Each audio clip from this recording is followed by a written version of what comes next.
নমস্কার বন্ধুরা, শ্রাবণী রান্নাঘরে আপনাদের সবাইকে স্বাগত জানিয়ে আমি প্রতিদিনের মতো আবারও আজকের একটা রান্নার ভিডিও নিয়ে আপনাদের সামনে চলে এসেছি। আজকের আমি আপনাদের একটু অন্যরকমভাবে একটা চিকেনের রেসিপি বানিয়ে দেখাবো। একঘেয়ে চিকেনের রেসিপি না খেয়ে একটু অন্যরকম খেতে আমাদের সবারই ভালো লাগে। আশা করি এই রেসিপিটাও আপনাদের সবার ভালো লাগবে। তার জন্য কিন্তু আমার পুরো ভিডিওটা আপনাদের দেখতে হবে। আর দেখা শুরু করার আগে একটা লাইক দেবেন, সুন্দর একটা কমেন্ট করবেন আর শেয়ার করতে ভুলবেন না। তাহলে চলুন আজকের আমি চিকেনটা কিভাবে বানিয়েছি সেটা আপনারা একবার দেখে নিন। রান্নাটা করার জন্য প্রথমে আমি এখানে দেখুন 1 কিলোর মতো চিকেন নিয়ে নিয়েছি। এবারে চিকেনের মধ্যে আমি দিয়ে দেব, প্রথমে দেখুন চিকেনটার মধ্যে দেব এরকম গোটা গোটা দুটো ছোট ছোট টমেটো, আর দেব আমি এখানে পেঁয়াজ। এখানে কিন্তু এরকম ছোট ছোট দেখেই 4টে পেঁয়াজ দিয়ে দিলাম, আর দেব এখানে রসুন, কয়েকটা রসুন দিয়ে দিয়েছি। এইবার আমি এর মধ্যে দিয়ে দেব নুন। এখানে কিন্তু আন্দাজ মতো নুনটা দিয়ে দেব। এই সময় কিন্তু আমি একেবারে নুনটাই দিয়ে দেব, মানে যতটা আমি চিকেনে নুনটা দেব সেই নুনটা একেবারেই দিয়ে দিলাম। আর দেব আমি এখানে লঙ্কার গুঁড়ো দেব। এখানে কিন্তু লঙ্কা গুঁড়োটা আমি যতটা ঝাল খাবো সেই বুঝে লঙ্কার গুঁড়োটা দিয়ে দিলাম। আর দেব আমি এখানে হলুদের গুঁড়ো। এখানে কিন্তু হলুদ গুঁড়োটাও দিয়ে দিচ্ছি।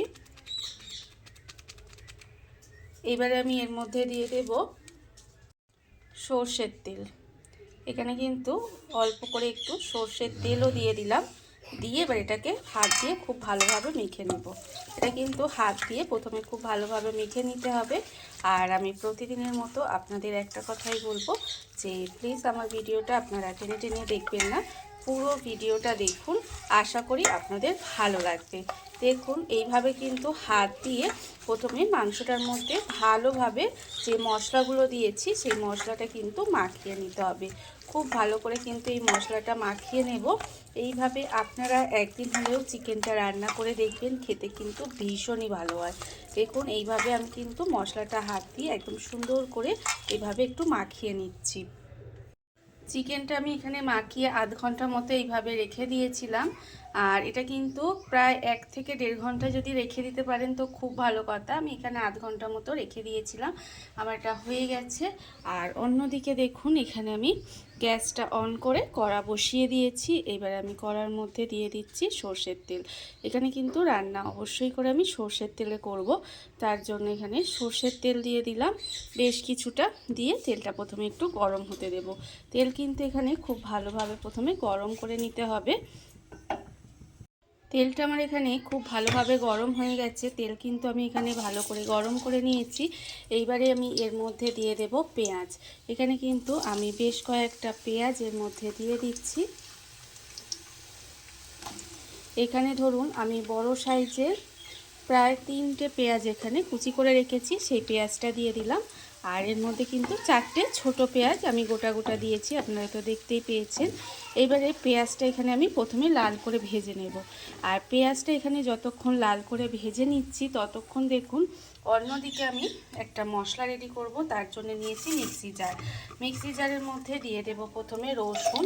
এখানে কিন্তু দুটো বড় সাইজের রসুন কিন্তু আমি এইভাবে একটু খোসাগুলো ছাড়িয়ে রেখেছি, সেটা দিয়ে দিচ্ছি। আর দেবো আমি এখানে আদা। এখানে কিন্তু আমি আদাগুলোকে এইভাবে ছোট ছোট করে একটু কুচি করে রেখেছি, সেই আদাগুলো এর মধ্যে দিয়ে দিলাম। আর দেবো আমি এখানে ধনেপাতা। এখানে 1 মুঠ মোটো ধনেপাতা আমি এখানে একসঙ্গেই দিয়ে দিলাম। দিয়ে এবার এর মধ্যে অল্প সামান্য একটু জল দেব, দিয়ে মশলাটা পেস্ট করে নেব। এই মশলাটা কিন্তু পেস্ট করে নিতে হবে। মশলাটা আমার এখানে রেডি হয়ে গেছে, মশলাটা রেডি করে নিয়েছি। আর অন্যদিকে যে পেঁয়াজটা এখানে ভাজছিলাম সেটাও কিন্তু একদম সুন্দর করে লাল করে পেঁয়াজটা ভাজা হয়ে গেছে। দেখুন পেঁয়াজটা আমি সুন্দর করে ভেজে নিয়েছি। এইবার যে মশলাটা আমি বানিয়ে রেখেছি সেই মশলাটা কিন্তু এর মধ্যে দিয়ে দেব। মশলাটা এর মধ্যে দিয়ে দিতে হবে।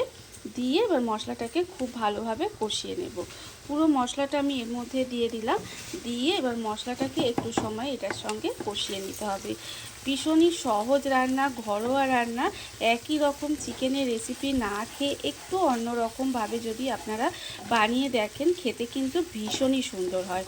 দেখুন এইভাবে কিন্তু আমি মশলাটাকে একটু তেলের মধ্যে কষিয়ে নেব, যাতে মশলার যে একটা কাঁচা গন্ধ থাকে সেটা চলে যায়।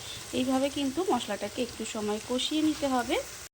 মশলা আমার এখানে কষানো হয়ে গেছে, দেখতেই পাচ্ছেন যে মশলার কালারটা কিন্তু কতটা সুন্দর এসেছে। এইবার আমি এর মধ্যে দিয়ে দেব এই যে আমি যে মাংসটা এখানে ম্যারিনেট করে রেখেছিলাম, সেই মাংসটা এর মধ্যে দিয়ে দিলাম। দিয়ে এবার মাংসটা কিন্তু এর সঙ্গে খুব ভালোভাবে কষিয়ে নেব। একটু সময় নিয়ে কিন্তু এই চিকেনটা এর সঙ্গে খুব ভালোভাবে কষিয়ে নিতে হবে। দেখুন এইভাবে কিন্তু একটু সময় নিয়ে কষিয়ে নেবেন, দেখবেন এটা কিন্তু একটু সময় নিয়ে যত ভালো করে চিকেনটা কষাবেন তত কিন্তু খেতে ভালো লাগবে, সেটা তো আপনারা সবাই জানেন। আমি এইভাবে একটু চিকেনটাকে কষিয়ে নেব। আর আমার চ্যানেলে নতুন বন্ধু, পুরনো বন্ধু সবাইকেই বলছি আমার তরফ থেকে অনেক অনেক ভালোবাসা। নতুন বন্ধুদের বলবো, যদি আমার চ্যানেলটা সাবস্ক্রাইব করেন তাহলে পাশে থাকা বেল বাটনটা অবশ্যই প্রেস করে দেবেন, যাতে আমি যখনই কোনো নিত্য নতুন ভিডিও আপলোড করব সবার প্রথমে আপনাদের কাছে নোটিফিকেশান চলে যাবে এবং আপনারা আপনাদের সময় মতো ভিডিওটা দেখে নিতে পারবেন। আর পুরনো বন্ধুদের বলবো, এইভাবে আমার পাশে থাকার জন্য, আমাকে এগিয়ে যেতে সাহায্য করার জন্য আপনাদের অসংখ্য অসংখ্য ধন্যবাদ। দেখুন এবার কিন্তু আমি একটু ঢাকা দিয়ে দিয়ে চিকেনটাকে খুব ভালোভাবে কষিয়ে নেব। ঢাকা দিয়ে আমি এই চিকেনটা একটু সময় রান্না হতে দিয়েছিলাম, এর ফলে দেখুন একটু কিন্তু এটা কষানো হয়ে গেছে আর এর থেকে তেলটাও কিন্তু ছেড়ে দিচ্ছে আস্তে আস্তে। এইবারে এই সময় আমি এর মধ্যে দিয়ে দেব আলু। এখানে কিন্তু কয়েকটা আলু আমি এখানে এইভাবে কেটে রেখেছি, সেই আলুটা আমি দিয়ে দিচ্ছি। তবে আপনারা চাইলে আলু ছাড়াও কিন্তু রান্নাটা করতে পারেন, তাতেও কিন্তু খেতে ভীষণই ভালো লাগবে। এবারে আলুটা দিয়ে কিন্তু চিকেনটাকে আমি আরেকটু সময় এটা ভালো করে কষিয়ে নেব। এটা কিন্তু আরেকটু সময় ভালো করে কষিয়ে নিতে হবে। আর এই সময় আমি এর মধ্যে দিয়ে দেব অল্প সামান্য 2-4 দানা চিনি। দেখুন খুব বেশি কিন্তু আমি দিইনি, অল্প একটু চিনি দিলাম। দিয়ে এবারে এটাকে খুব ভালোভাবে কিন্তু আরেকটু কষিয়ে নেব। ঢাকা দিয়ে দিয়ে আমি কিন্তু চিকেনটাকে খুব ভালোভাবে কষিয়ে নিয়েছি। আর দেখতেই পাচ্ছেন একদম সুন্দর করে কষানো হয়ে গেছে, তেলটাও একেবারে ছেড়ে দিয়েছে। যখন ঠিক এইভাবে একদম ভালো করে কষানো হয়ে গিয়ে তেলটা ছেড়ে দেবে, তখন কিন্তু আমি এর মধ্যে জল দিয়ে দেব। এখানে মিক্সিতে অনেকটাই মশলা লেগেছিল, সেই মশলা ধুয়ে জলটা দিয়ে দিলাম। আর আমি কিন্তু আরেকটু এর মধ্যে জল দিয়ে দেব। দেখুন মানে চিকেনটার আলুটা সেদ্ধ হওয়ার মতো জলটা দিতে হবে, তবে খুব বেশি ঝোল করব না, একটু মাখো মাখো মতো রান্নাটা হবে, ব্যাস। আর কিন্তু জল আমি এর মধ্যে দেব না। এইবারে এটাকে ঢাকা দিয়ে এইভাবে একটু রান্না হতে দেব, যাতে চিকেন আলু সমস্ত কিছু এখানে খুব ভালোভাবে সেদ্ধ হয়ে যায়। সেই পর্যন্ত কিন্তু এটাকে একটু রান্না করে নিতে হবে। ঢাকা দিয়ে আমি দেখুন এইভাবে কিন্তু কিছুক্ষণ রান্নাটা হতে দিয়েছিলাম। আর এটা কিন্তু রান্নাটা করার ফলে চিকেন আলু সমস্ত কিছু সেদ্ধ হয়ে গেছে, তেলটাও ওপরে ভেসে উঠছে। যখন দেখবেন এইভাবে একটু সমস্ত কিছু সেদ্ধ হয়ে গিয়ে একদম এই যে দেখুন একটু মাখা মাখা হয়ে গেছে, আমি এরকমই করতে চেয়েছি আর কি। এইরকমই কিন্তু খেতে ভীষণই ভালো লাগে, একদম পাতলা ঝোল আমি করিনি। রান্না আমার হয়ে এসেছে। এইবারে নামানোর আগে কিন্তু এর মধ্যে খুব সামান্য একটু গরম মশলার গুঁড়ো দেব, অল্প সামান্য একটু গরম মশলার গুঁড়ো এখানে দিয়ে দিলাম। দিয়ে এবার এটাকে মিশিয়ে দেব, মিশিয়ে ঢাকা দিয়ে কিছুক্ষণ এইভাবে রেখে দেব। তারপরে আপনাদের পরিবেশন করে দেখাবো ঠিক কেমন হলো। দেখুন বন্ধুরা, বাড়িতে থাকা কত অল্প উপকরণে কত অল্প সময় কত সুন্দর একটা চিকেনের রেসিপি তৈরি হয়ে গেছে, আপনারা দেখতেই পেলেন। আর এটা কিন্তু খেতে অসম্ভব সুন্দর হয়। এটা আপনারা ভাত, ফ্রায়েড রাইস, রুটি, পরোটা, লুচি যে কোনো কিছুর সাথে কিন্তু খেতে পারেন, খেতে ভীষণই ভালো লাগে। আর এই ভিডিওটা যদি আপনাদের ভালো লেগে থাকে তাহলে আপনারা আমার চ্যানেলটা সাবস্ক্রাইব করে এইভাবে আমার পাশে থেকে যেতে পারেন। তাহলে চলুন আজকের ভিডিওটা এই পর্যন্তই। নমস্কার।